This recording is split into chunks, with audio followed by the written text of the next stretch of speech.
Hello and welcome to this week's broadcast. I am Anne LaFollette, a service pattern designer and an online coach.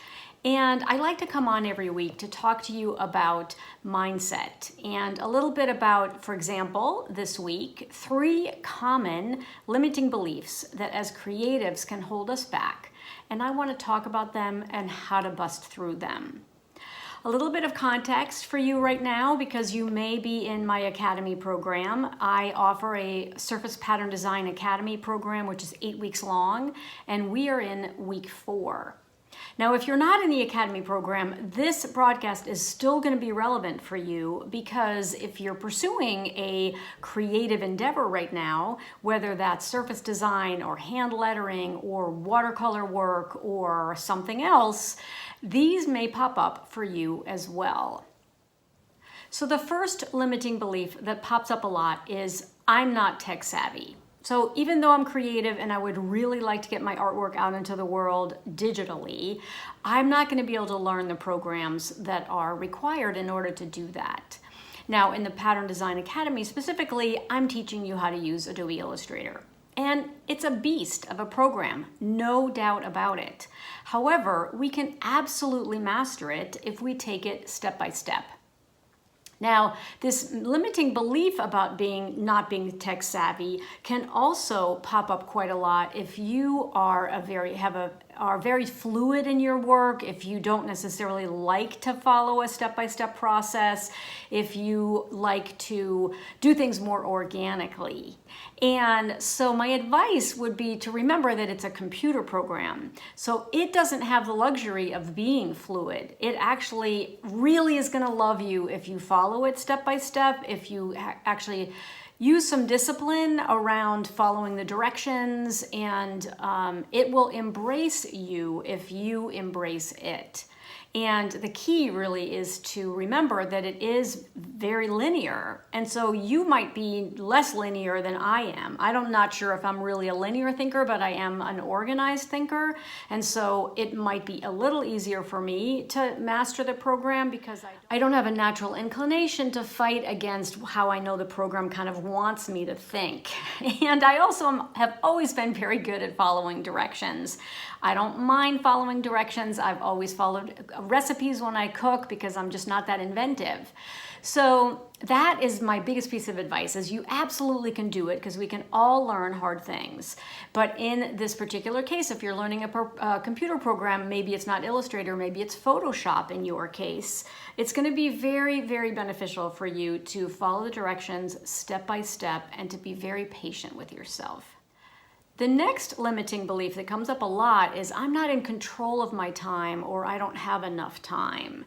And listen, we're living in very uncertain times. There's change happening all around us, whether that's businesses starting to go back to figuring out what a new normal might be for them.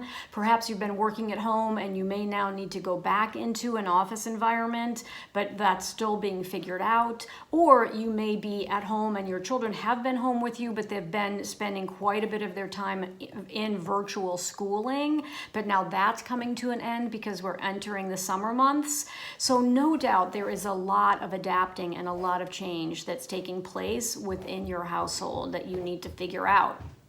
However, the good news is that it is figure outable and that you can still find 15 minutes. And if you think about it, 15 minutes over the course of an entire year adds up to over 70 hours. That's a lot of time to learn something. And what's also great, back to my earlier point, is learning in small increments is very, very effective. You learn little snippets and then you can continue to move forward. And in particular, within my Academy program, most of my videos are less than 15 minutes long. And so that means you can watch the video and you can probably even do some practice on what it is that I'm teaching within that 15-minute time frame. So that's just a good thing to keep in mind. And as I mentioned, even if you're not in my program, but you're learning how to do something else, 15 minutes a day adds up over time to a tremendous amount of focus, and you will definitely make progress. The next limiting belief is all about I have too many or not enough ideas. And this one really revolves around the fact that sometimes we can have that voice in the back of our head telling us that we really aren't that creative.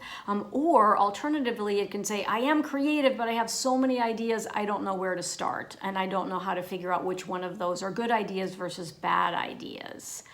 So my recommendation here is if you are full of ideas, write them down. That's a great way to kind of corral them, to make sure that you don't forget any of them, and that you can go back to them later as you do figure out how to approach some of them, either one by one or in groupings.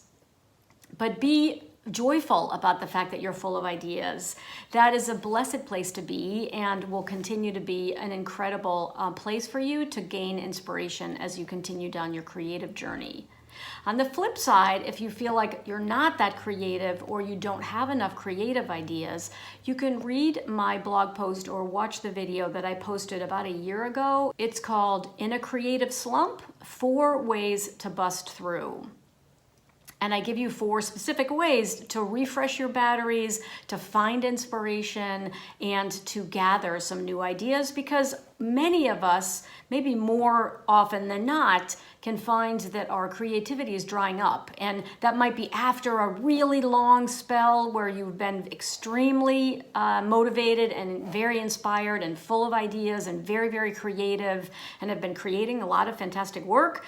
And then all of a sudden that creativity dries up. And that is probably your system telling you that you need a break and you need to step away and you need to give yourself grace and to say, you know what, I'm going to put this to the side for a little bit and then come back to it when you're refreshed. But in any event, go check out that prior blog post and video here that's called In a Creative Slump: 4 Ways to Bust Through. So with that, I will leave you for this week. I hope that these are helpful for you. And of course, I always appreciate it if you hit the subscribe button and also that little bell so you get reminded when I have another broadcast.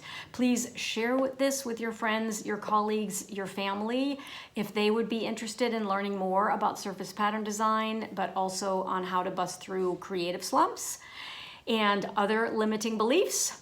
And with that, you always know that I like to close by saying that I am Ann Follett, and it's never too late to create.